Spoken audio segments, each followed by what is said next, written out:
Welcome, residents, to the Dr. DC podcast. My name is producer Richard, and across the internet airwaves are the doctor himself. I'm not that big, you asshole. Filling the space that the internet takes up is the doctor. Yeah, taking up all my bandwidth. All my waste bandwidth. Oh, God damn it, you got to it first. Oh, son of a bitch. That's right. Each week we talk about the weird and wonderful world of DC while fielding questions from listeners like you. Once again, we come to you from two different homes. Yeah. We're back, baby. Kind of. Half. Yeah, we're half back. We're half back. Because you are in quarantine right now. Yeah. I mean, as much as you have to be in quarantine in the Yukon. Yeah. Although we do have cases. It doesn't feel as someone intense. did die of COVID up here now. Someone finally died. I mean, maybe not how I would phrase it. Oh, finally. Someone's dead. Good Lord. So messed up. It's about time. So messed up. God, I try hard enough. Finally, it happened. Oh. All my hard work finally paid off. Oh my God, take that mask off. You've been Zoomed the whole time. That's right, Flash. It was me. I'm impressed with you. That was a good little comic reference. It's almost as if I've been doing this for 3 years. Yeah, some stuff is sticking in there. Speaking about this podcast finally paying off, we got a review. Hey. That's right. 5 stars, baby. Number 93. We're almost going to be able to put out that Supernatural podcast. I mean, we are well past 100 at this point. And yeah, I mean, if you guys are good, we might start a Supernatural podcast. Yeah, if we haven't read it, it doesn't exist. Make them think that we recorded this in, July. As long as you don't look at the time code, we did this exactly when we were supposed to. This came from Podcast Addict. Man, you really gotta. This is actually an intervention. Yeah, you've had too many podcasts. Yeah, it's starting to affect my life. Hi, my name is Dr. DC. I host 2 podcasts. Robbie's Just This R. This actually isn't a podcast. This is an intervention. Is that what his name was? It's Robbie's Just This R. Oh my God. R. Richard? Wait. Take that mask off. Oh my God, another mask. I wasn't Zoom. I was actually Robbie this whole time. Wait, does Robbie's Just This R stand for Robbie? So is it Robbie's Just This, Robbie's Just This, Robbie's Just This, Robbie's Just Yeah, he's like those Russian nesting dolls. Yeah. There's just a smaller, more sinister Robbie inside each subsequent Robbie. But each gets cuter. Okay, we went different directions there. Well, more menacing, but also adorable because they just keep getting smaller. I think that says a lot about you. That I think small things are evil but cute? Well, I guess just how easily suckered in you are by evil. And cuteness. God damn.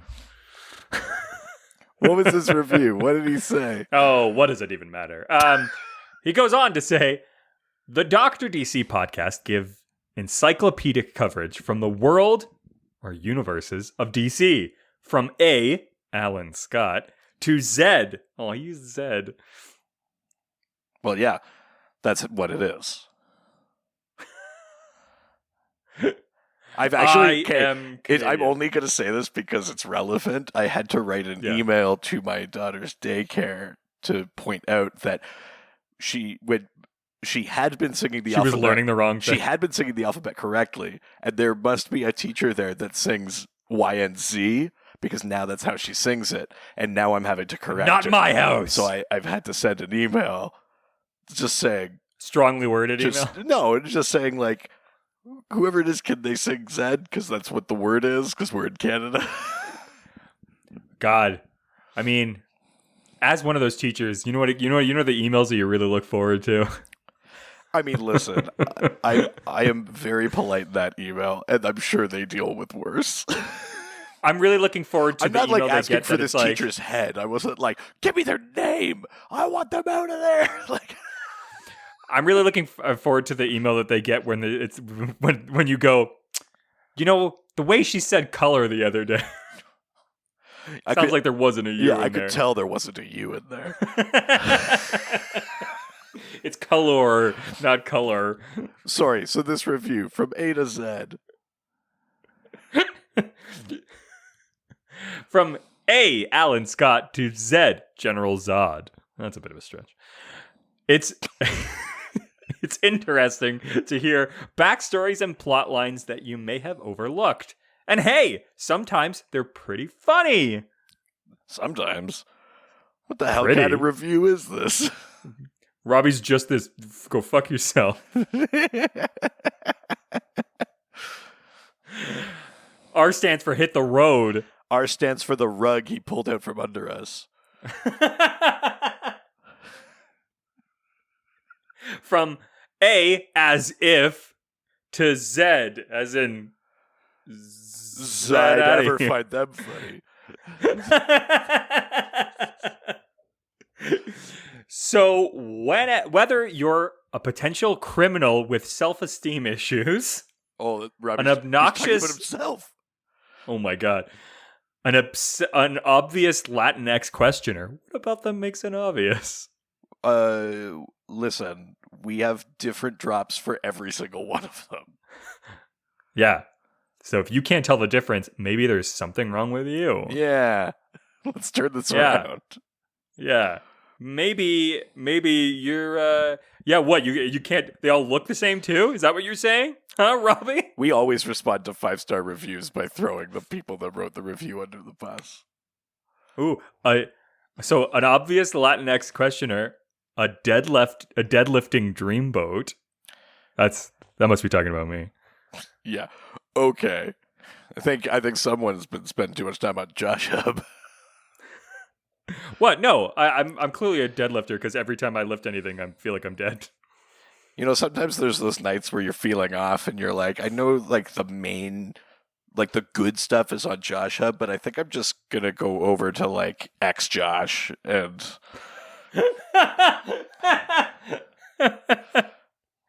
Or just Jizz Josh. I'm going to go over to like Red Josh, I think, maybe tonight and just see what's happening.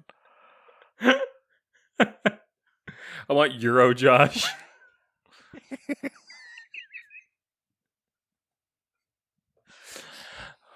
Or a customs agent who specializes in refrigeration. I can't believe this review's not done. We've derailed it so many times. You should check out the Dr. DC podcast. I mean, that's the most ringing endorsement, I think. Yeah. Well, thank you so much. Thank you so much, Robbie, whoever's identity you're currently living under. Well, moving on, we should go to the news. There's news? Holy shit. I know. There's a few pieces of news. I mean, we haven't done this in a month. Yeah, but what's happened? Actually, not that much, to be honest. Picked a good month. Yeah. HBO Max's Justice League Snyder Cut, the return of Leto's Joker. So, well, it's not return, because he wasn't in it the first time. Well, the return into the DC universe, yes, I guess. Yeah, but this is more of that shit that you and I were talking about before, which is like, this is clearly just a new thing now. I was on, oh, yeah. I mean, listen, I'm still going to watch it. I'm not fooling anyone. But I was on board because I was like, cool, I want to see what almost came out. Yeah. But now that it's turned into this miniseries, they clearly are like, well, we don't have 4 hours worth of good stuff. So like, yeah, he's not the only one. So it's Jared Leto's Joker. The rumor is that Harley might appear as well. I think Joe Manganiello is signed on to be Deathstroke again. Wow. And there might be another one in there that I'm forgetting. Now, My theory, Superman. My Batman. theory is that most of these appearances won't have anything to do with the main story, because otherwise because that, you know what I mean? Like, I suspect these might be like flashbacky things, like you see Batman take down the Joker and Harley, and then you see something happen, or you see Deathstroke. You know, we had that shot in the post credits. Maybe it's just a little bit more with Lex and Deathstroke or something like that, but it's not necessarily going to be like in the main story, like part of the thing. But yes, apparently all of these people who were, or in some cases were not, part of the original one are signed on for additional shooting. Some of them I think are more rumor than not, but I think the Leto one is happening. It feels like a thing to, like, I wonder if it's one of those contract thing where they had Leto for a certain amount of movies. I mean, and they were like, shit, like, we got to use him. Well, there's a bit of a rumor online that, like, with some of these casting things happening and the fact that they just keep throwing money at this fucking Snyder Cut, the rumor is that maybe HBO is kind of interested in, like, fully finishing off what the DCEU might have been. In which case the rumor is that they might be prepping to also do the same thing with David Ayer's Suicide Squad. Like, well, yeah, it makes sense. Cut of the movie. I don't know if that's true or not. I mean, again, I'm a sucker. I'd probably watch that too. But, like, it is kind of a shame that so much money is going into these things when we could get new things. Even just more Batman things, like whatever, but new things. A Superman movie, heaven forbid. Yeah. You know we're not allowed to have nice things. But yes, apparently all of these things are happening. I'm not 100% angry with Jared Leto's Joker getting another, like, or like a few more scenes. Maybe give him another shot at it. It wasn't my favorite interpretation, but I didn't hate it so much that I was like, put it in the vault, never see it again. Like, I'm okay with that. It's more just my gripe about, like, this is a new thing, not the thing I signed on for. There's that hulking Joker with the, like, dreadlocks that I really hate from the animated series. From the Batman? Yeah. That I think that one's worst in my opinion. I don't like that one. That's not even trying to be design-wise, that one's worse. The voice actor, Kevin Michael Richardson, he does a decent job. Yeah, that guy's always great. Yeah. I just mean that design is the worst design. It's not my favorite. Yeah. No. All right, moving on. Green Lantern series gets official green light from HBO Max. It is happening. Yeah, and they talked about the lanterns that we would be seeing, which include Alan Scott. It's a lot more than I thought. Guy Gardner. Jessica Cruz. Simon Baz. There might be one more in there that I'm forgetting. But we're seeing them. The other rumor about the show is that it will take place across a few different time periods. So Alan Scott would be in his, like, golden age era. Possibly, you know, Guy Gardner would be, like, in the 80s. And then, like, Simon and Jessica would be more modern. So that's all pretty cool. The show's actually happening. I think it's going to be, like, 6 or 8 episodes or something like that. Yeah, I think so. Yeah, I'm down for it. I think it's really cool. You don't need Hal and John in there, especially if they have, like, big screen aspirations for them. But also, I mean, listen, I know that a lot of people between the cartoons, between the comics of different eras, those are their lanterns, but you don't really need them. The thing about the lanterns is it's more about the core. Yeah, and I think some people are upset that Kyle's not in there, but I think it might be more interesting with Jessica and Simon. I think so. I'm not. I mean, no disrespect to Kyle fans, but Kyle's never been the one that I, like, loved. I wish he had a slightly more prominent position in the comics, but I don't need him in the show, I don't think. No. I mean, this is going to HBO Max, so it's going to be good. I think so. Yeah.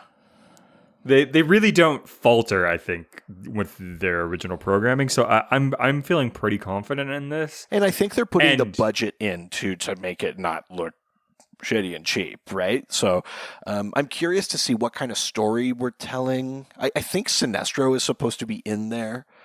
I'm curious to see what sort of story we're telling that, like, spans, eras and encompasses Alan Scott, who is like a Lantern in name, but not fully connected to the core, unless they take that like one sort of era of comics that sort of retconned that it was like it was a Lantern and then it was affected by magic, and then so he's sort of like a very distant sort of cousin of the Lanterns, basically.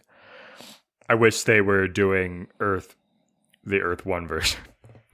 Well, I know. You want the Earth 1 Green Lantern. I want it to be where there wasn't a Green Lantern Corps for a long time, and they have to put it back together and work together to make it happen, and they don't really know how to be Green Lanterns. There's so much good stuff for like a first season. Not knowing how to be Green Lanterns thing is at least something that's in like the Jessica and Simon era of the comics, because they're partnered up, but they're both rookies. She can't even make constructs at the beginning.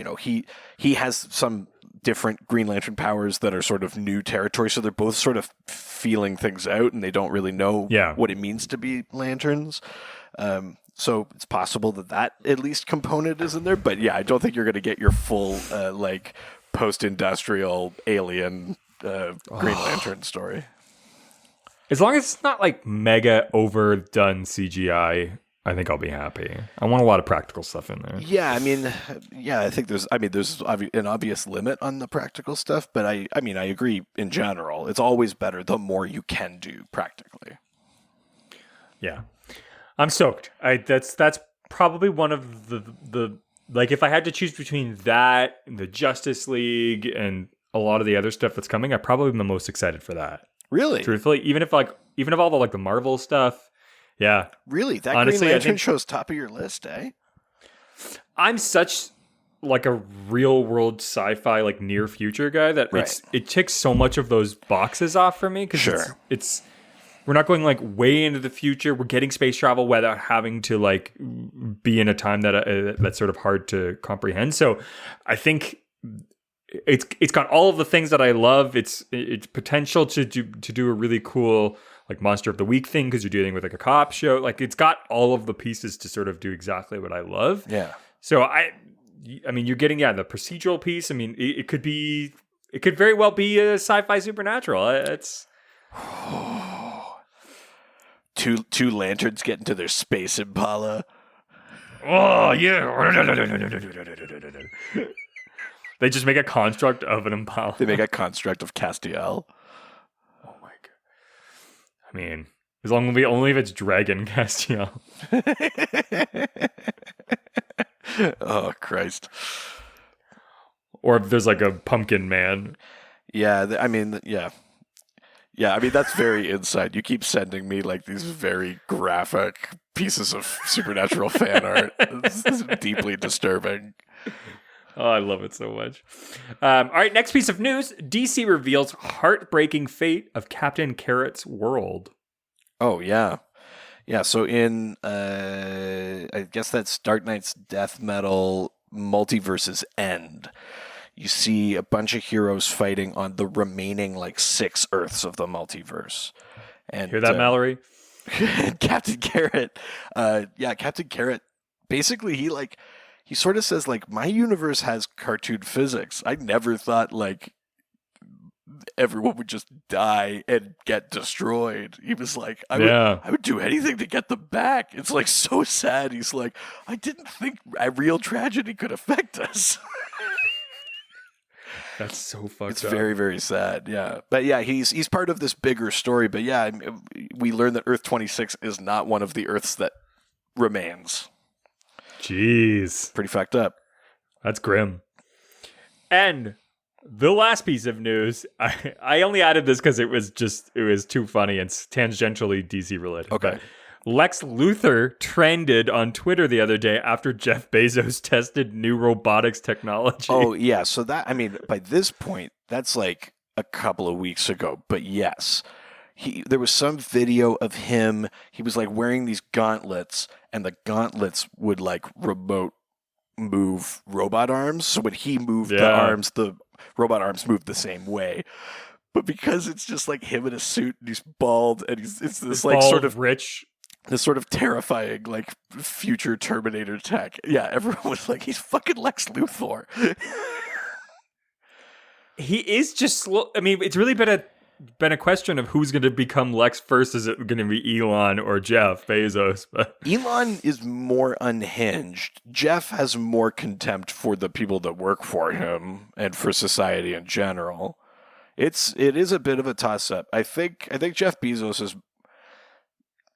Yeah, I think he isn't creative enough to be. That's Lex the problem. Luthor. Is Elon's also got the whole space travel and eco components that are enough to make him finally go, oh, I know how to solve this problem. We just wipe out a bunch of people. I think Elon is maybe closer to a Luthor because they're all awful, but Elon is so openly contemptible But also very smart. And also he's got this thing where, like, Jeff Bezos would just be like, hey, a robot arm, great, that'll make me some money. Elon would be like, hey, a robot arm, what if we used it to punch protesters? Like, he thinks of the weird applications of things. I think that makes him closer to a Lex. But he's also going, oh, I am doing this for the Earth. Like, so much of what he does in his mind is for the planet. Yes, he's the self-stated, like, savior of humanity. Yeah, that's true, which too. Is that's a good so point. Lex folk. That's a very good point, actually, yeah. Yeah, I mean, if you could give Elon Bezos' look, then you've got a full Lex Luthor. Oh, 100%. I mean, we're close enough that people should start being concerned. Yeah, I think so. All right, well, let's get into this week's theme. Let's do it. Oh, wait, here, I'm going to smoke up first. I was going to say, I pulled my thumb out. Oh, I'm ready for it. I got some herb. I got some plant. Oh, you got some green? I got some green. I got a thumb you can use. They call me the Avatar of the Green, man.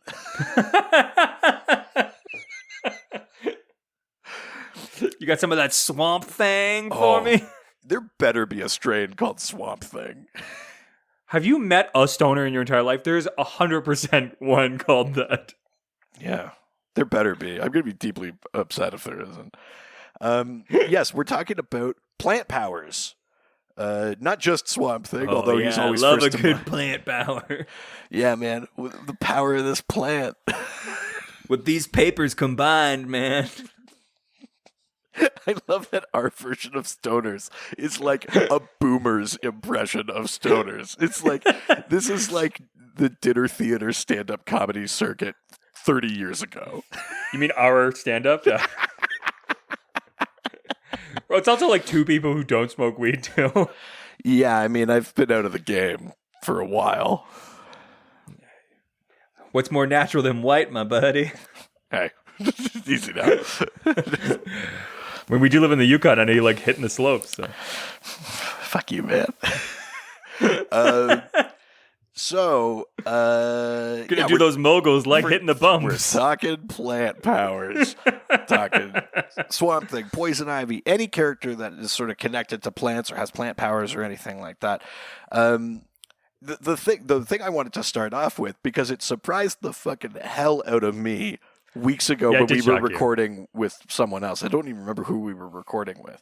But you said on your own, you went and read Swamp Thing number 21, The Anatomy Lesson. Like Volume 2, baby. Like Alan Moore's big life-changing contribution to Swamp Thing. You read it without me giving it to you, without having to do an episode. I mean, what made you do that?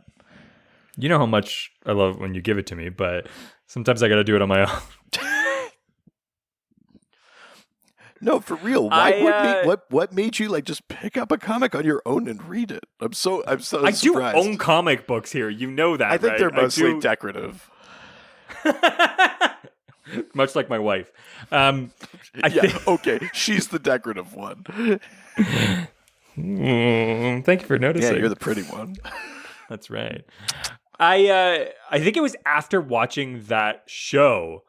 I was sort of wanting more of that. I really love a lot of the artwork that I'd seen from Swamp Thing. It was such an interesting character to me, and I also am really enjoying Alan Moore, and I wanted something of Alan Moore's that I could get into that wasn't so daunting, because I feel like not Watchmen, like I just feel like everything he does is such like a chore to get into, that I was like, oh, this is an easy thing that I could step into. It's something that he didn't create out of fucking nowhere. It's a character that he just sort of like reinvented, right, in a way that like Morrison would. So for me, it was just, I was curious, and then I just was like searching up comic books on places online that you can get files, and we'll have to cut this whole bit out. Yeah. And I stumbled upon it, and I was just like, ooh, I was interested in that. And then I was just sort of clicking through, and then I was like, oh, I actually really enjoy this. This is great. So I just kept going. Yeah, it's kind of neat to read too, especially after watching that show, to see like there are differences, but you can really see the influences even just in terms of like the imagery they use, right? So in the issue, they have Swamp Thing in that like freezer chest. But even just like the square sort of shape of the freezer chest and the way that the lid comes off it, they kind of recreated that on the show. Like visually, there are some things that are like, oh, like I specifically see carrying out the here. Skeleton, and yeah, exactly, all that kind of stuff. The big difference is that in the show, Woodrue is just a guy doing this. In the book, Woodrue is already the Floronic Man, and that's why he's brought in, because he's got like the connection to plants already, and he's sort of brought in kind of like as like a political prisoner. Like he's sort of like released from jail to do this for Sunderland. But the conclusion is the same, is that he's pulling out all these organs, these plant organs that don't do anything, and he realizes that Alec Holland is dead. This is plants that think they're Alec Holland. It's crazy. It's crazy how much even just this one issue sort of does in just a few pages. I mean, it's just a single issue. It's not like a big annual. It's not like a double-sized or extra-sized thing. It's just 22 pages, and a big chunk of it is sort of just setup of like Sunderland and Woodrue talking about trying to figure this out, and Woodrue just pulling stuff out and be like, I don't get it. And then the reveal is relatively quick.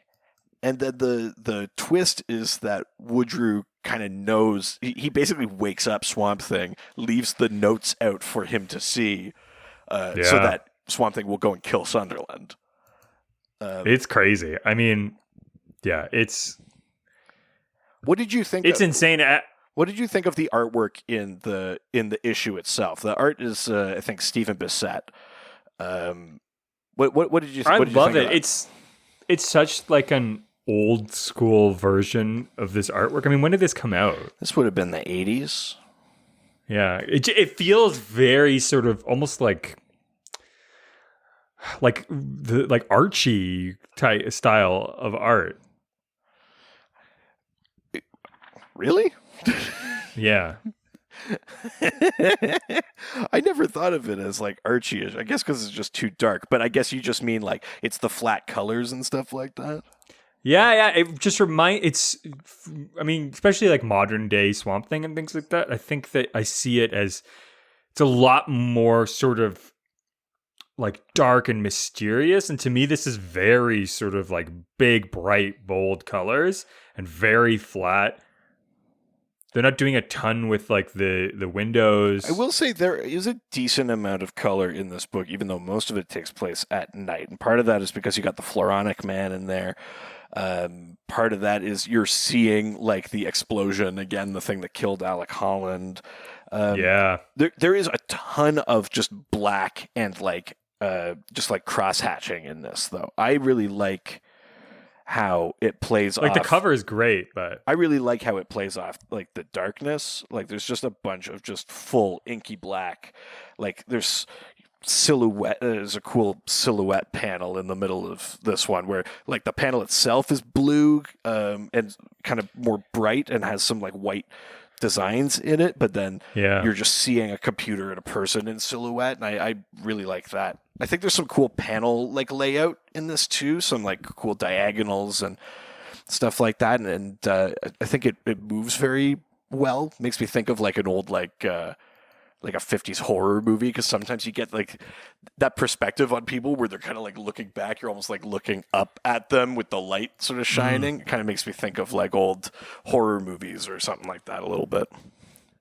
Yeah, a little bit. It's just, for me, it feels very sort of like old school to me, which is kind of one of the things that I liked about it. Yeah, I mean, it's that like still very like minimal color. Yeah, it's still definitely from a different era, a different approach to comic art. Especially, I think, after reading Gotham by Midnight, you know what I mean? Well, like, sure, yeah. I mean, that's really out there in terms of art style, like that. When this almost feels like Silver Agey, like. I mean, by comparison, I totally see what you mean. Yeah. I mean, and I think it's a cool book. It's one of those ones where like it's kind of. I mean, we've talked about it so much on the show. There's actually I don't necessarily think there's like a ton more to say about it, because we already know what the big twist is. We already know how influential Moore is. We already know how big that run is. But it's kind of wild how much happens in that one issue, and basically the whole issue is narrated by Woodrue. We're not even getting Swamp Thing's perspective on it. We're kind of getting it because Woodrue is saying like, what would he do if he found out, if he read the notes, and he's sort of like hypothesizing, and then you're seeing it, Swamp Thing, deal with Sunderland while he's narrating that. So it's sort of informing it, but we don't even really get to figure out how Swamp Thing feels about it until like the next issue or the next couple of issues. It's kind of a wild setup. Well, when you actually get to like later on, when you get to see him go to the water and pull the skeleton up, he like is digging through, and he goes back to his old home that they had together, and it's sort of reliving all of these experiences. Yeah, it's really modern storytelling for them, which is really impressive. Yeah, and I mean, I think it's the thing too. You haven't read this one, but Swamp Thing's first appearance is very much in like the genre of like gothic horror. It's like a monster shambling through the woods who sees the woman that he loves because he used to be a man and he can't have her, and he saves her life and she screams because he's terrifying, and he shambles off into the swamp. It's just sad. Like, it's not very action-y. It's just kind of sad, morose, like Mary Shelley's Frankenstein or something like that. And then when they gave Swamp Thing his own series, they tried to like superheroify it a bit. Like was the note from editorial, like make it a bit more action-y. Yeah. And I don't think that took. And so then when Alan Moore came in, what he's doing here is more true to the initial appearance of Swamp Thing, where it's a little bit gothic horror. It's very like introspective. It's this like sort of philosophical entry in horror, right? Like I think he found the thing that worked well. The reason they wanted to give Swamp Thing a series in the first place. Well, exactly. Yeah. And I mean, it changed the whole world for what Swamp Thing would become. Yeah, exactly. Yeah, I mean, I think we could just leave it at that. We've certainly talked about this enough on enough episodes. It blew me away when you had said that you went and read this on your own. And I was like, I didn't have to make you do it. I didn't have to make you do it 5 minutes before an episode or something like that. No, it's funny. If the things actually seems interesting, then I'm more than willing to. Okay, come on now. Oh yeah, Mr. Open Mind over there. That's what they call him, Captain Progressive. Unlike you, Mr. Conservative. Famously, yeah. All right, well, we've got some questions, so why don't we jump into them with a little bit of Swamp Thing stuff in there? Yeah, let's do it, yeah. I'll see if I remember the drops. Well, let's drop into Facebook. Go to the face in the book, go to the Facebook. Actually, the way that you said Facebook wasn't really the same. Oh, do you need me to take that again? No one wants you to do that. Oh. Yeah. No, I want you to take it again. Oh, no. You said it. It's not my fault. The first question. Wow, it's funny that we said it, but the first question comes from the most interesting resident. Stephen Marion Almagro? I swear to God, if you have the questions in front of you, I'm going to be really mad. I don't. I'm looking at you and I'm looking at my Audacity. I mean, it shouldn't matter because, of course, who else would it be? Of course, it's Stephen Marion Almagro. Yes. Oh, thank fucking God. Stephen Marion Almagro. Who asks, please talk about the Floronic Man. Is he around in current continuity? Right. So, Floronic Man, who we talked about, he's part of that anatomy lesson story. His name is Jason Woodrue. Now, like I said, he's in that story because he's already the Floronic Man. He was a character that existed independent of Swamp Thing and way before. I think he's been around since like the 60s. I think his first appearance is like in an issue of The Atom or something like that. So Jason Woodrue, the Floronic Man, it's one of those like science experiment gone wrong kind of things, and it turns him into this plant creature. He's got like sort of like a wood body and then sort of leafy, bushy like hair on his head and shoulders and bush and hey. Oh, yeah, you could say nice bush. And he was sort of just like, oh, here's like a plant character. Until he was sort of... You know how you can tell that the character was made in the 70s? Because it's got a ton of bush. Yeah. Well, yeah. I only know that from when the odd night where I type in vintage Josh, and then I... Gotta love those classic Josh videos. But I think a lot of Vaseline on that lens. Good God, he made Jason Woodrue became more of a serious, more important character when he started being tied to Swamp Thing, tied more to other plant characters. Even we've talked about that Reefer Madness thing with Poison Ivy, stuff like that. But like Jason Woodrue as Floronic Man tied in with Swamp Thing, that's a thing that carried over even into like the New 52. In the New 52, he full on challenges and replaces Swamp Thing as Avatar of the Green for a bit. He takes on the name The Cedar, which I'm saying, even though I know that's a mistake to say in front of you. Cedar, I barely know. Yeah, The Cedar as in one who seeds. Is that Cumman's alter ego? Is Cumman by day? His name is Reginald J. Cedar. It's because he's got a lot of wood. Come on. But even in the New 52, yeah, he takes on and briefly replaces Alec Holland as Avatar of the Green. He's got his own nefarious plans, and that Alec beats him, becomes the Swamp Thing again, all that kind of stuff. But he's in there, he's tied in. He's a very powerful fluorokinetic character. He tries to manipulate the person that was chosen as the Avatar for the Parliament of Flowers, which is a relatively recent thing from the last couple of years. The Parliament of Trees is destroyed and replaced with the Parliament of Flowers, and they choose this guy that's sort of mentally unstable, and Floronic Man tries to like control him, tries to like manipulate him so that he can have this powerful being in his pocket. And it doesn't work out, but he's always sort of there on the outskirts. He's waiting for Swamp Thing to mess up. He's waiting for like a gap in the power structure. He's always looking to like basically insert himself as this like all-powerful plant being. I thought that's what the cedar does. Insert himself.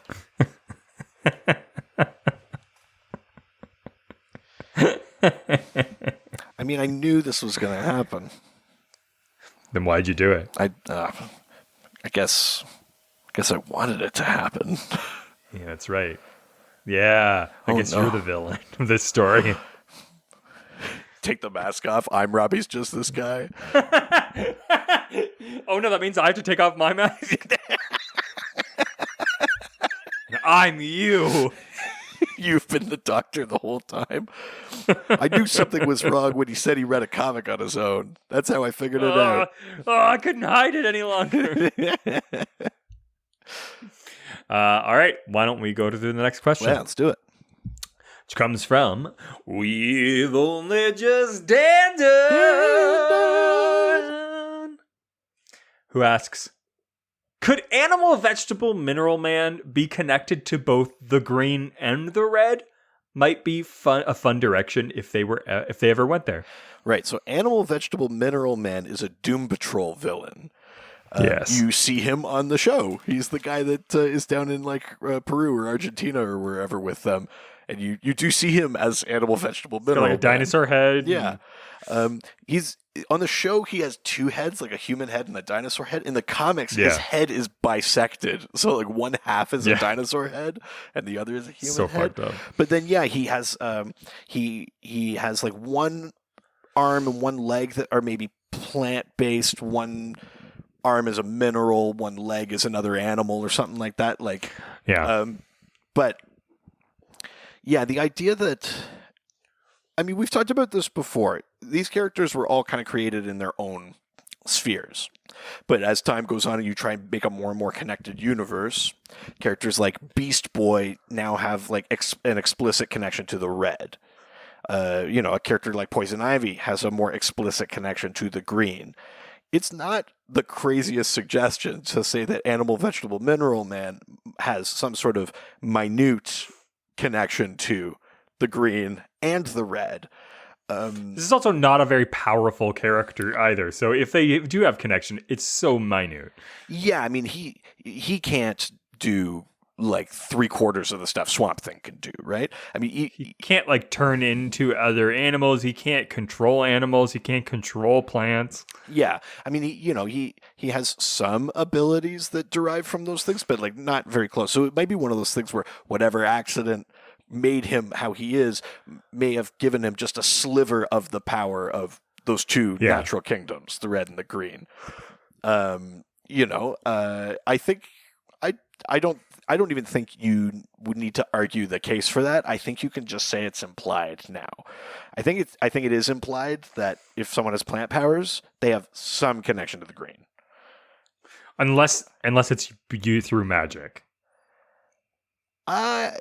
Yeah, I guess even then though, like, I don't, maybe this is just me. I never think of it like the Speed Force, right? We always make that distinction that like speedsters access the Speed Force. And then there's also people who are fast, like Superman or Wonder Woman or Cheetah.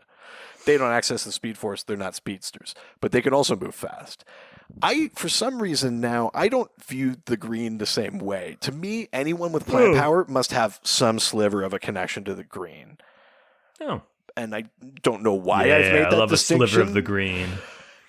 Got a little sliver of the green right here, man. We're such fucking cops.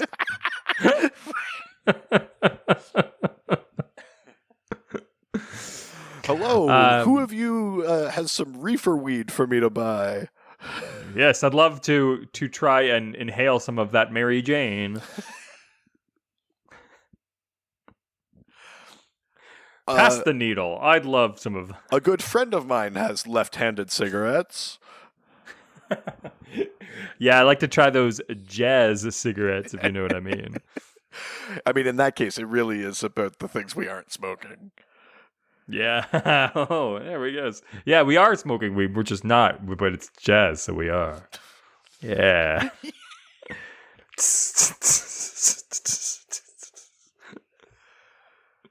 I think we answered that one. Yeah, as sufficiently as I'd like to. Let's move on from Facebook to Twitter. Twitter.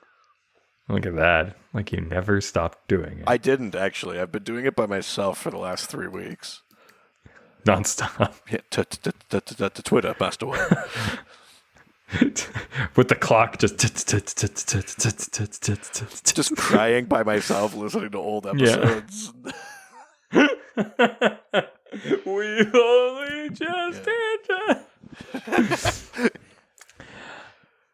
The next question comes from the Multiverse of Marvel podcast. You asking a question about where to read some good comic books? So snarky. Hello, Marvel. Ooh. Yeah, you want to marvel at a better comic book series? Ooh, I'm bad. Wow. Multiverse of Marvel podcast asks, what is Swamp Thing and Poison Ivy's relationship like? Is her being a fan of the Green put her on his radar at all? I think she's a bit more than a fan of the Green. Yeah, I mean, she like I said, I mean, certainly nowadays she is explicitly connected to the Green. They have crossed paths before. I don't think they have the kind of relationship that I think Poison Ivy would be interested in being closer to Swamp Thing, like just in terms of a deeper understanding of the Green, a deeper knowledge of the Green, because Swamp Thing has access to all of it. He is basically plants incarnate. Whereas anyone else is sort of just tapping in.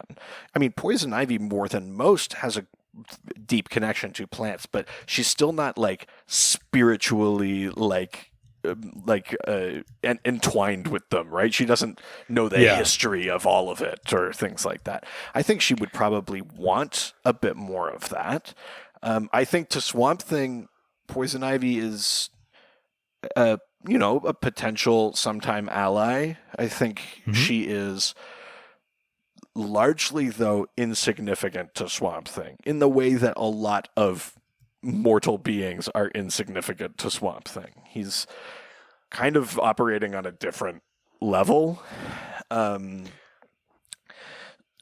His concerns are so global. I think it would be very easy for Swamp Thing to overlook Poison Ivy. Now, that being said, I haven't necessarily kept up on all of the Poison Ivy developments since Heroes in Crisis. But in Heroes in Crisis, she died and then was sort of reborn through the Green and had this body that looked more like she almost looked like skinless, but it was all plants. Oh, wow. Oh. And I think you could make the argument, and I think it has happened in comics, that she is even more connected to it now. She's maybe less human than she was before. Because at the end of the day, Poison Ivy is still a person. She is like a genetically altered person. She was always kind of more plant than person. But she was still technically human. And I think now, or at least the way I read kind of the end of Heroes in Crisis, is that she might not be anymore. I don't know if they've changed that again since. I haven't 100% kept up on it. But it's possible that she has now the basis to be more of a partner or colleague of Swamp Things than she had before. They're peers, yeah. Yeah. They carpool together. Yeah, to plant life. Yeah, you know how much plants love cars. Yeah, fair. All right, let's get to the next question. Okay. It's weird, but I hear something coming from, is your daughter awake? Maybe because it's morning? No, that was a donkey's cry. That's right, Braydon.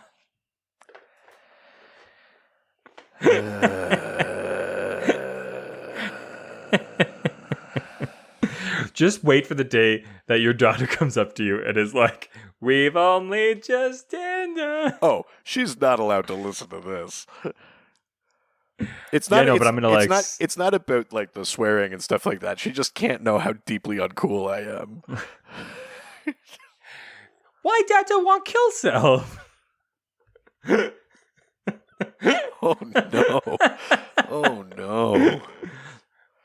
Daddy cucked her, DC. Could you imagine if that's how she finds out? She, the next episode comes out, she goes, #sweet release.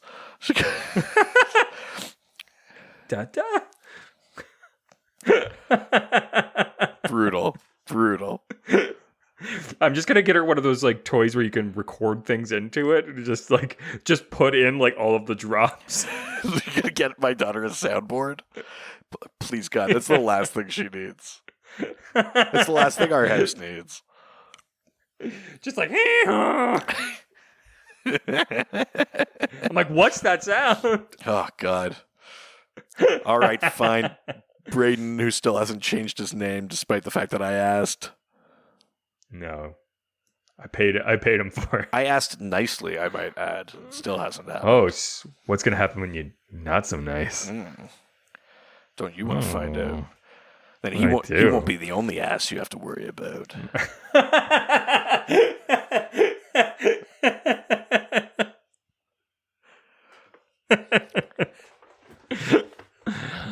Well, let's turn off the microphones. The Brayton asks, what does poison ivy eat if she thinks harming plants is wrong? Is she just a meat eater?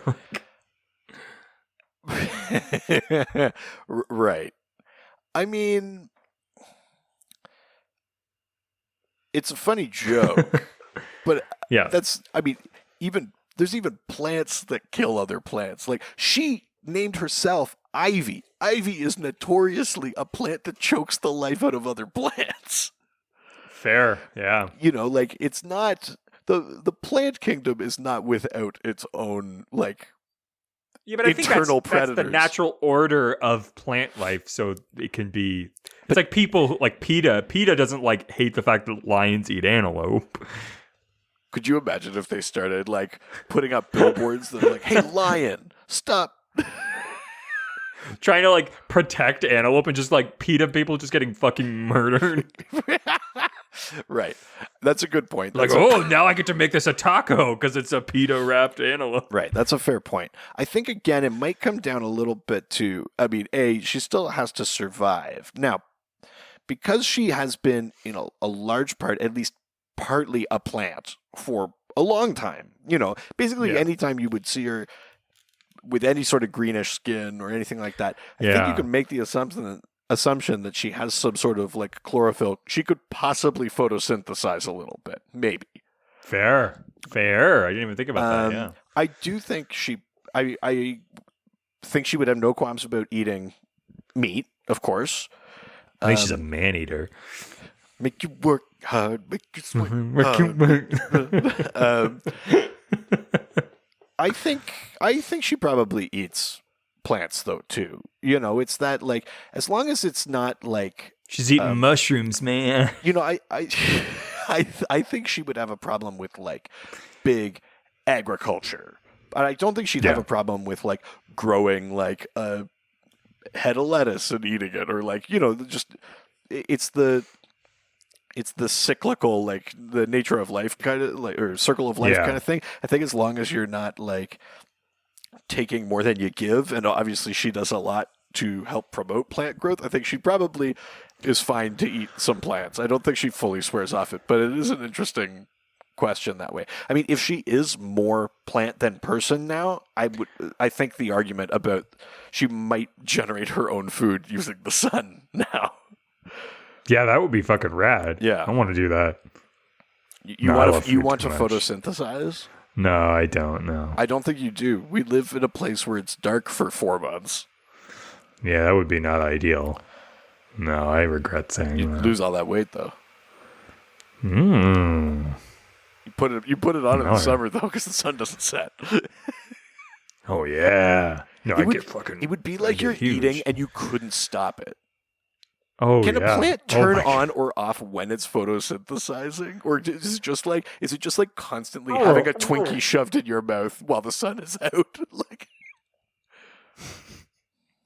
yeah, that sounds awful. Oh, that sounds okay. That's just how you live your life anyways. Yeah. I just described my ideal vacation. Just a Twinkie constantly in your mouth? I can make that happen for you. Yeah, except that I thought Twinkies weren't supposed to go bad. Oh. Oh, this Twinkie is bad. That's right. Let's go to the next question. Sure. From James Rodriguez. It's almost certainly Rodriguez. Not necessarily. When have you ever heard someone with the last name Rodriguez? My science teacher in grade school. You're making that up. I swear to God, you're Mr. making Rodriguez. that up. Fuck you. You're making that up. I swear on my wife's life. I'm gonna need more. I swear on my business. Wow. Okay, never mind. I'm sorry I doubted you. There's Mr. Rodriguez. He called himself Mr. Rodriguez? And that wasn't like a fun nickname because his name was Rodriguez and he was like, you can call me Rodriguez. He was a very white man. Interesting. All right, well, James, I want you to hit us up. Hashtag Rodriguez or hashtag Rodrigue no. No would what be does Richard. Either of them no stand is for? Richard. Yes is the one I said because it so kind of rhymes his with name is wrong if it's right. Yeah.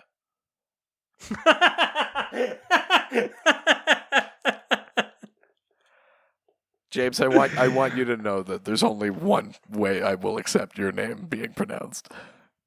When it comes to the way things are pronounced, the doctor has very strict opinions. It's said.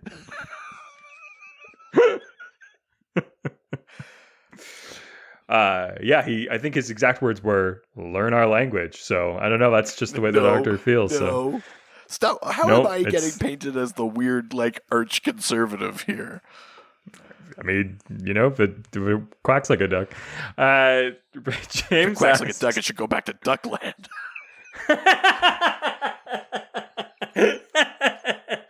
This is goose territory, motherfucker.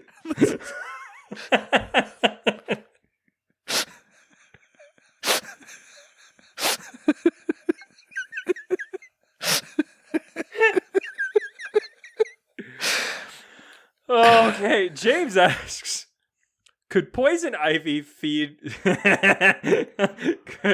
could poison ivy feed seeds to her enemies and then use her powers to have them sprout and kill a person from the inside? I mean, just technically speaking, yes, of course she could. That's 100% within her powers to do. But whenever I put my seed in people, it tends to kill them. oh no, that is no. It's okay. No. Joke. It's okay. No, it's just emotionally. It's fine. I mean, that's not much better.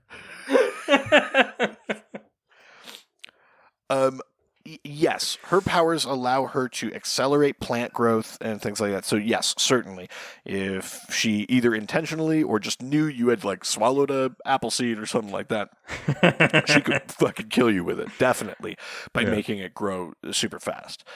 But what I was going to say is, she probably doesn't even have to work that hard at it. There is like microflora in you.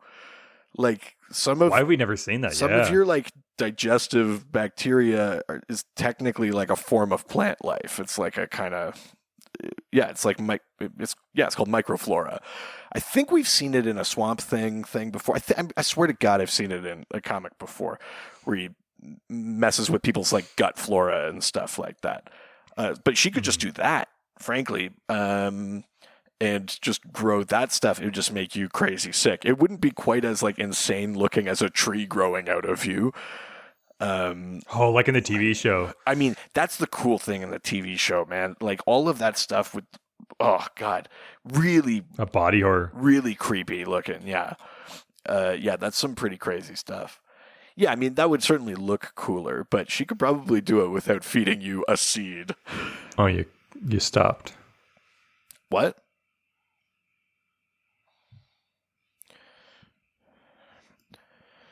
You're frozen right now. I don't know if you can hear me. Oh, there you go. There you go. You froze. You froze. No. You froze. In conclusion, yes, she could do it to you. She doesn't have to feed you a seed. That's maybe too much work. Well, next question. All right.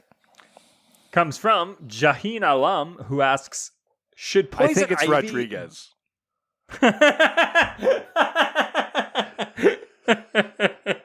I fucking hope so much that it's not. You fucking pompous piece of shit. I can't wait. Hey, Jahin? hit us up. Either hashtag Rodriguez or hashtag Rodrigue no. If your last name Alam is pronounced Rodriguez. Jaheen, I mean the mic just cut out there for a second, but I'm pretty sure I just heard the doctor say that your name should be James Allen. I don't know. That's absolutely not. That's just what he said. That. Did not say that. I don't have time to hate fellow man. I've got this fucking duck goose thing that I'm really in on. Yeah. Oh, you're really hoping they pay their bill. Got all my eggs in that basket, if you know what I mean. Pay their bill. Fuck you. Damn it. I mean, I know you're a doctor, not a quack. Okay, that's kind of offensive.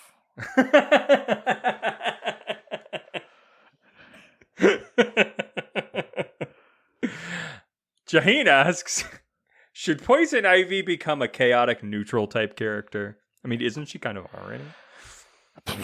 I mean, like these days? I think Poison Ivy, if she's being written honestly, yeah, and not just being sort of shoehorned into a role, she really hasn't been a full out and out villain for quite some time. Maybe an eco-terrorist. A little bit, but even like during No Man's Land, when Gotham was like cut off from everything, she was like taking in like orphan kids and like orphans lost children in the park. Park. She was protecting them. You know, like she has relationships and people that she cares about, like Harley and stuff like that. Like Ivy, I think of those Gotham City sirens is the one that most writers will more easily still put back into villain territory a little bit. But I think if you're being honest with yourself, Ivy hasn't really been a villain in a long time. Now, I mean, chaotic, I think, see, even that I'm not so sure. I don't know that you can't figure out what side of a argument or a battle or whatever Ivy would come down on. I think she's not Harley, right? Like I think you could figure out who she would side with. I think she's neutral. I think Ivy might be like true neutral. She's neither fully good nor fully evil, neither with the law nor like completely anarchic. I think she might be right in that center square, you know? Like she has a very specific true neutral? Yeah, I think she has a very I feel like she's lawful though, right? Is she though? Like maybe lawful neutral? But like I don't think she is, because she wants to change the system. The way things currently work is not good for the environment, is not good for plants, is not sustainable. I don't think she wants to uphold the systems that are already there. I don't think she could be lawful. But I mean, within her own sort of system of law, like nature.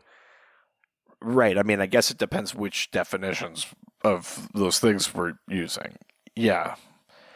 I mean, I certainly see her as neutral between good and evil. Probably true neutral or lawful neutral. She's probably leaning closer to good than to evil, to be honest, but I'm going to call her neutral. I actually don't think she's chaotic at all, which maybe sets her apart. I mean, I think it's also what makes her relationship with Harley work, right? You don't put two of any one thing together, right? You know, most good relationships have a little bit of a yin and yang kind of thing happening, and I think that's why Harley and Ivy work so well. Harley is the chaotic and things like that, and I think Ivy is a little bit more grounded. But she is still willing. She is willing to do whatever it takes to get the thing done, which I think adds is why a bit of that. I think that's why I didn't go all the way to lawful.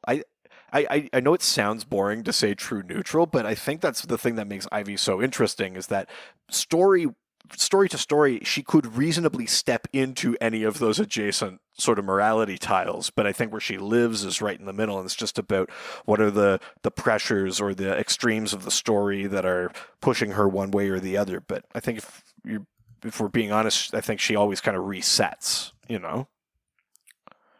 Yeah, I mean, if you look at like if you were looking at DS9, like Quark is true neutral. Right. He's not chaotic? He's not a chaotic No, neutral? I don't think so, because it's always just to get the thing done. It's neither good nor evil. It's just for his own self-interest. He's neutral between good and evil, but is he not more... That's what's true neutral, because he's not lawful, he's not chaotic. Interesting. It's just moving in whatever direction gets the thing done. I guess maybe I don't consider Ivy like that. Maybe she is a lawful neutral then. Which is why I sort of lean towards that side, you know? Yeah, no. Like Judge Dredd is lawful neutral. Right. Yeah, I mean, right. I see what you're saying. I guess she's more like a lawful neutral. Like I said, I mean, of neutral, she is way closer to good than to evil, but I think there's still a thing in her that, like, ultimately, push comes to shove, she would maybe save some people, but, like, people are less of a concern than the plants. And I think that's why I keep her in neutral, but yeah. Yeah, for sure. All right, next question. Sure. Oh, this is going to be fun with the delay. That goes cray? Ain't it, Jay? What's she order? Fish fillet.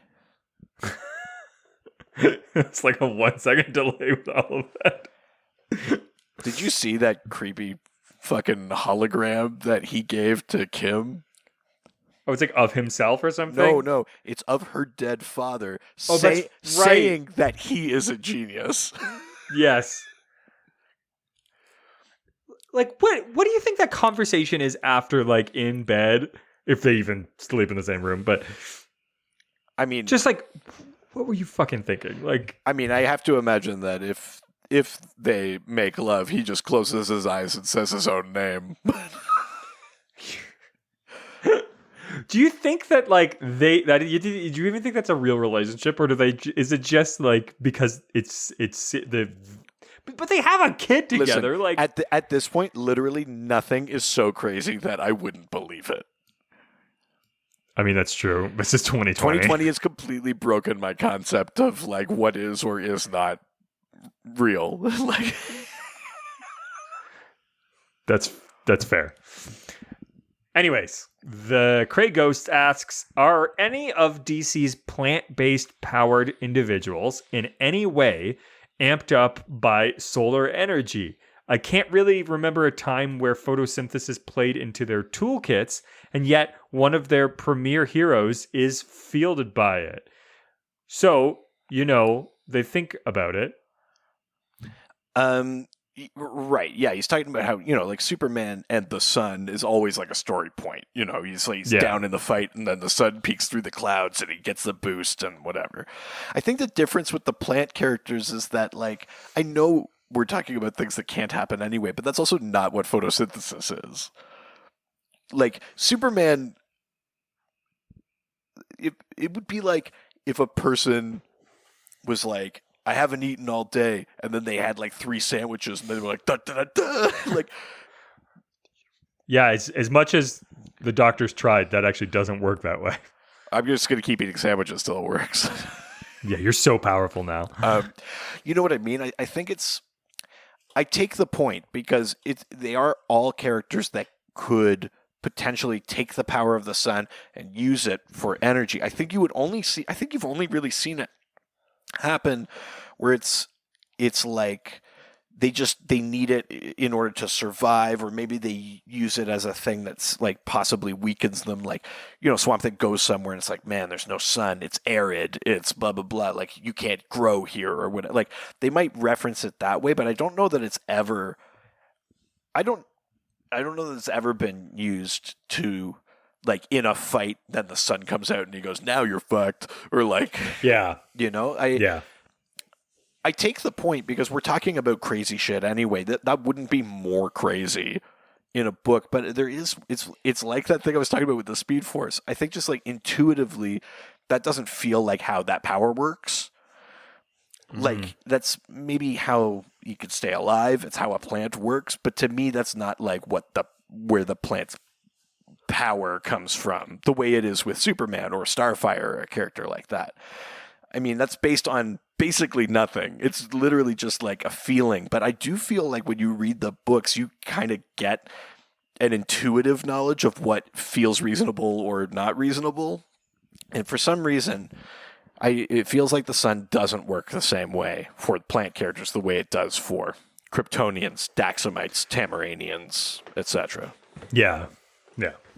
It's doing a different thing for them, I think. Yeah, I think it's just more about like sustenance. I think because Superman doesn't like consume sun. Yeah, I mean, if you put Superman in a room with no sunlight, he might lose his powers, but the thing that would kill him would be starving. Yeah. Whereas if you put like Swamp Thing in a room with no sun, I think he would keep his powers until he just starved. You know what I mean? Like he wouldn't lose his power first. I think that's the difference for me. Yeah, that seems fair. All right, well, let's leave Twitter and head on over to Instagram. Now we're going to Instagram, take some questions and answer them. You didn't want to try to snap. You didn't want to snap along with the delay? No, because I didn't want to have to figure it out later. I kind of wanted you to have to figure it out later. Yeah, it's why I went for it and then saw your eyes and was like, no, I don't want to give him the satisfaction. He's too hungry for this. He doesn't. Yeah. I'm the sun and he's a plant and I don't want to give it to him. Fine. I'll get you next time. Unless you ask me to feed you. I don't like the way you said that. That made me deeply uncomfortable. My job was done. Speaking of making people feel deeply uncomfortable, the last question comes from the real Josh Gill. Gill. Gill.net/tube. Yeah, he's going to make me photosynthesize. I'm a little bee, and I'm going to pollinate him. Oh, no. All over. I mean, that sort of implies, like, a three-way, because you can't... Oh, hell yeah. I don't think you can pollinate a single plant, can you? Like, you as a bee would then have to go to another plant after. Ooh. Yeah, I'm into that. I know you... Be a third in this thruple. Thruple is your number one Josh Hub search term. A jupple? Oklahoma.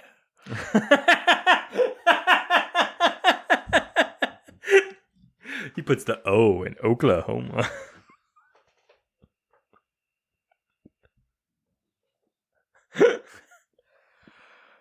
What does Josh ask? Blackbriar Thorn, Ivy, Floronic Man. How do they stack up against Swamp Thing? Are any of them on par with Swamp Thing, power-wise? Does Blackbriar's magic give him an edge over the others? Right. So, I mean, let's talk about some of the different powers here. Blackbriar Thorn is like an ancient, like, druid who casts like a magic spell on himself to become part of the forest when like the Romans are invading Britain or something. And then a different magic spell happens and he becomes this like wooden he's like a wooden mage. So it's not like the green chose him or something, but he made himself basically plant-like. But he has powers that are he's not only fluorokinetic, I think he's geokinetic, at least in some versions. Oh. And I think he is also like meteokinetic, like he can control the weather. Jesus. At least some versions. Plus, he's like an actual sorcerer, so he could just do magic. Seems like an unfair advantage, yeah. Blackbriar Thorn is a character that's like wickedly underused, though. You rarely see Blackbriar Thorn. He makes a couple of appearances here or there in the New 52. You see him in like Day of Vengeance and that, but I can't remember the last time he was like a main antagonist in a story. He's usually just like also there. But yeah, I mean, like, he has a very vast array of powers, but I would actually argue that even though he is a plant and has some fluorokinetic powers, those powers are minimal compared to the other shit he could do. Being a sorcerer and crazy crap like that, you know? He's actually probably like lowest ranked just strictly in terms of plant powers. I probably put him more powerful than a poison ivy or something like that, but just plant powers, he's probably lower because he has other shit going on. But I mean, based on the question, which wasn't just plant, it was just power wise. Yeah, I mean, I guess if it's just power wise, he's ahead of all of them. I would put Poison Ivy more powerful than Floronic Man. Really? They sort of have this relationship where he's kind of like the elder, and he would sort of like take her under his wing, but sort of like abuse her and shit like that. Like, she has like bad history with Woodrue, but I think she's definitely more powerful than him. I think. Oh wow. I think that's pretty conclusive. Like, I'm not talking about Woodrue at the moment he became Avatar or something like that, but just regular Ivy where she's at now, Woodrue where he's at now. I think Ivy would win out. I think she's second to Swamp Thing. And then if Blackbriar had all of their powers, he'd be number one. I think he'd still be below Swamp Thing. Swamp Thing doesn't have those extra powers, but Swamp Thing is. I think if for people that are not actively reading Swamp Thing comics or haven't really delved into it, I think it's easy not to realize how powerful Alec Holland is. Really? He's essentially like he commands all of the life essence and all of the power of the most like prolific form of life on the planet. Well, yeah. He has all of its intelligence. He can teleport through plants. He can grow. He can affect the growth of plants at a macro and micro level anywhere. He basically can't be destroyed unless you destroy every plant everywhere. He has all of this ancient knowledge. To me, I think he's got to be more powerful than Blackbriar Thorn too.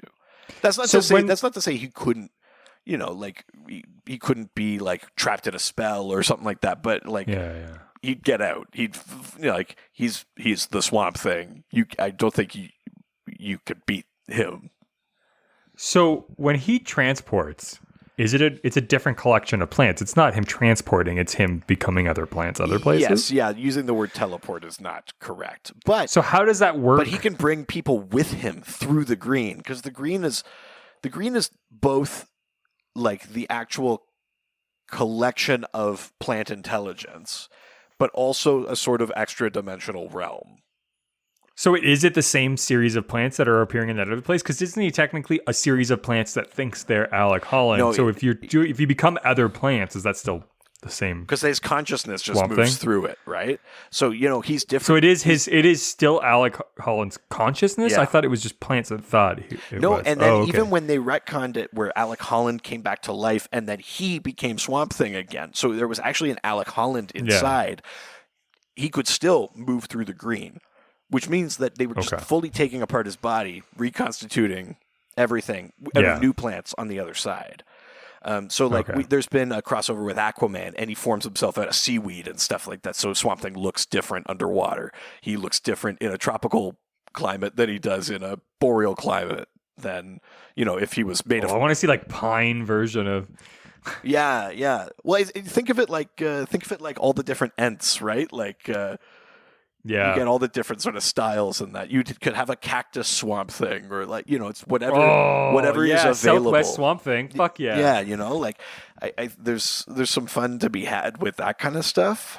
I want to see like Hawaiian Swamp Thing, with a shirt on and like a pineapple in his head. Right. I think there is like palm leaf Swamp Thing is like a pretty common image that I think you would see online on Google.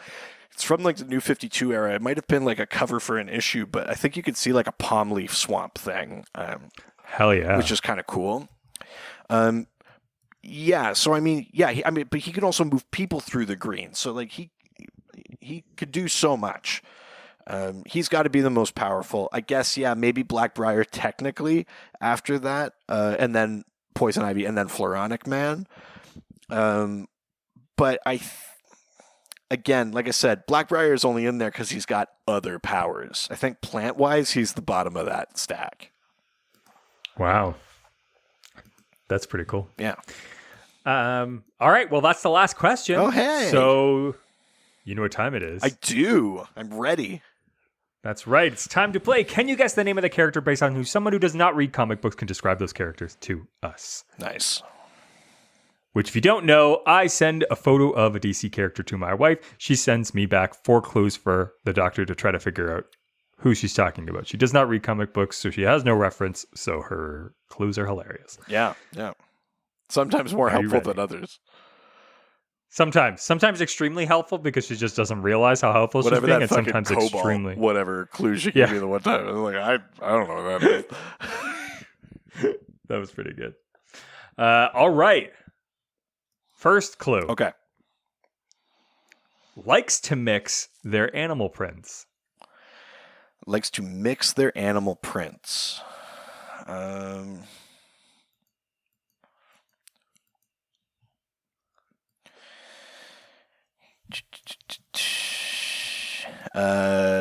Vixen? No. Okay, next clue. Sharp dresser. Sharp dresser. Mixes animal prints.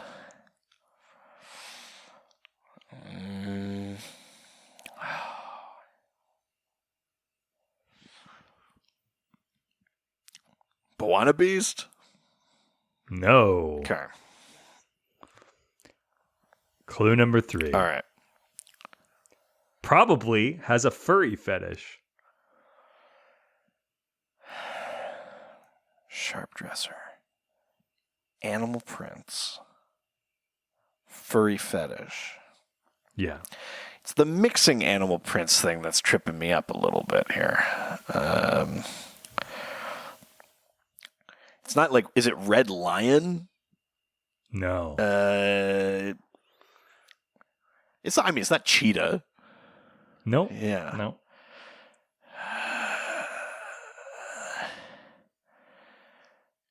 Fuck. Animal prints. Damn it. I need another clue. Clue number 4. Okay. I think they're great. Is it Takitani? Yeah, it is.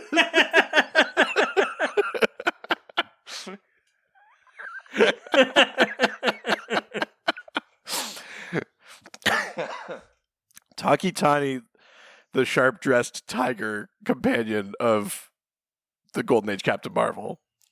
Yeah. That's a good one. That's a tough one. I figured I'm trying to pull from more obscure things. I like that. Because you're well, and he has like a leopard print tie, but then his body is tiger print. There's your mix and prints. Very nice. Very nice. Yeah. Yeah, Takitani. That's a good one.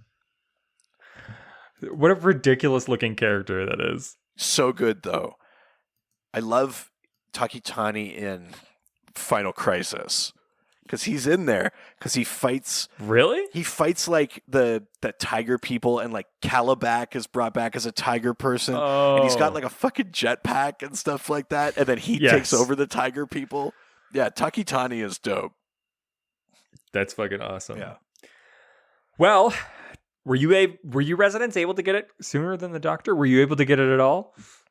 There's only one way for you to tell us. It's through our various social media platforms. And maybe you can even ask us questions for next week's episode. Yeah, next week's episode, we are going to the 853rd century. We're talking about DC 1 million. Oh my God. Yeah. It's the last of our quarantine episodes, hopefully. Yeah. Oh, are you still going to be in quarantine by then? I don't know. Am I? I think so. Yeah, because if we record on even Monday, yeah. Oh, you are? Okay. I'm in quarantine until the 12th, I think. Oh, for real? Yeah, well, it's 14 days, and we've only been back since last Thursday. Oh, all right. Well, fine. Fuck you. You're the one who can't see your wife.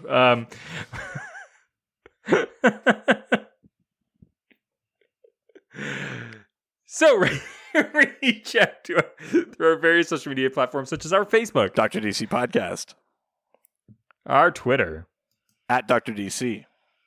Our Instagram. Dr. DC Podcast. Email. drdcpodcast@gmail.com. Oh, go over to our Reddit. r/Dr_DC. The doc phone is always open. 208-917-3238. That's 208-917-DCEU. Shrek Morrison? That's right. Oh, sorry. I'll be more specific. It was Shrek Morrison eating a plate of ribs.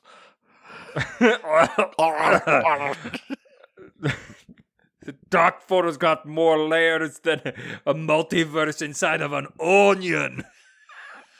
It's such a bad character. It's such a bad character. I see your specter and I take a dump on him.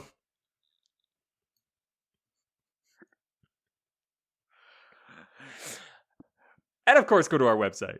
drdcpodcast.com or .ca. What do you call both when I have to get rid of everything in my bowels, but also the space beyond the source wall? I call it the overvoid.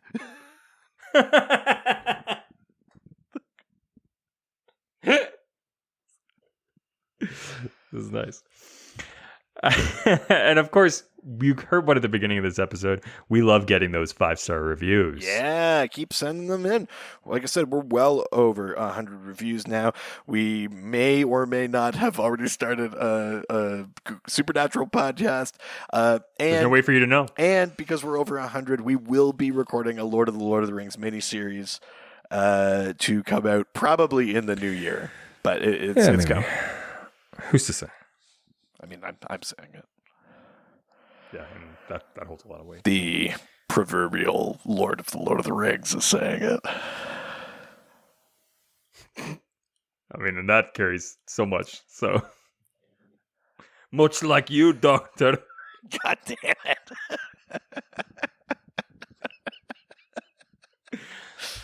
And we know you want to put the pay in Patreon, baby. Oh, God, so craven.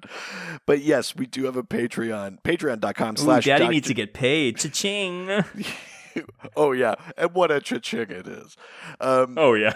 But, I mean, but honestly, Patreon.com/DrDC, the subscriptions there do help us create cool content on the main feed, helps us, be able to make a second show, all that kind of stuff. And there's great exclusive bonus content there as a thank you for helping us out. So there is a full bonus episode every week at the Silver Age level. You get at the Golden Age level, which is just $2 more than that. You get video episodes. You get to vote on themes for episodes. There's all sorts of extra bonus stuff when we do our big months and stuff like that. And we just started, times are tight. And there's probably lots of Patreons that you want to subscribe to. We've made it a little bit easier for you to subscribe and to help us out. We have a $1 level, Bronze Age level. You get to be part of our monthly DC book club. We pick a book every month, and then we just get to chat about it and have a fun time. So that's right, homework. Oh, shut up. It's fun. It's not homework. It's people want to talk about what they're reading. Oh, and you have to pay for it. You can pay to do some homework. Yeah, this is a good ad. You fucking nerds. Read a book for me, too.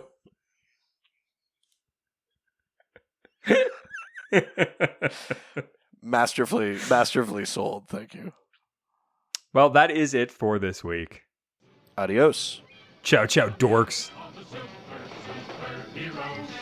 They always fight for what is right. Live with danger and adventure. They are men of might. This was a Brain Freeze podcast. Jerk. No, not here. Sorry. Don't taint the waters. I'm sorry. Yeah, me don't taint them. We keep this podcast pure. I'm going to cut that and just put that at the beginning.